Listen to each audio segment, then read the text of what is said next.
আসসালামু আলাইকুম। খোকসাদ দেশি আমার সোহাগ থেকে আপনাদের সবাইকে স্বাগতম। কম দামে মুরগি সুস্থ রাখার সবচেয়ে ভালো কার্যকরী উপাদান হলো জিঙ্ক। অনেক খামারিরা জানেন না জিঙ্ক ছাড়া মুরগির শরীর ঠিকমতো বেড়ে উঠতে পারে না।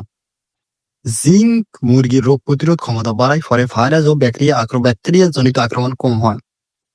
এর ফলে শরীর হজম শক্তি উন্নত হয় এবং খামার থেকে পুষ্টি শোষণ বাড়ায়। খাবার থেকে জিঙ্কের অভাবে মুরগির বৃদ্ধি আস্তে আস্তে হয়, পালক ঝরে পড়ে, হাড় নরম হয়ে যায়, ডিম উৎপাদনও কমে যায়। ডিম পাড়া মুরগির ক্ষেত্রে জিঙ্ক ডিমের খোসা শক্ত করে, কুসুমের মান উন্নত করে। এর কারণে ডিম থেকে বাচ্চা ভালো হয় এবং সুস্থ থাকে। ছোট বাচ্চা মুরগির দ্রুত ও স্বাস্থ্যকর বৃদ্ধির জন্য জিঙ্ক অত্যন্ত প্রয়োজনীয় একটা জিনিস। সবচেয়ে ভালো দিক হলো এটি তুলনামূলকভাবে সস্তা এবং সহজলভ্য। তাই খামারে খরচ বাড়াতে, উৎপাদন খরচ বাড়াতে এবং মুরগি রোগমুক্ত রাখতে অবশ্যই নিয়মিত জিঙ্ক ব্যবহার করুন। বাজারে বিভিন্ন কোম্পানির জিঙ্ক পাওয়া যায়। আপনার সবচেয়ে ভালো উন্নত কোম্পানিগুলোর, যেমন স্কয়ার, রেনেটা, এইসব নামকরা কোম্পানিদের জিঙ্ক সংগ্রহ করার চেষ্টা করবেন। তো ধন্যবাদ। আজকের ভিডিওটা এই পর্যন্ত।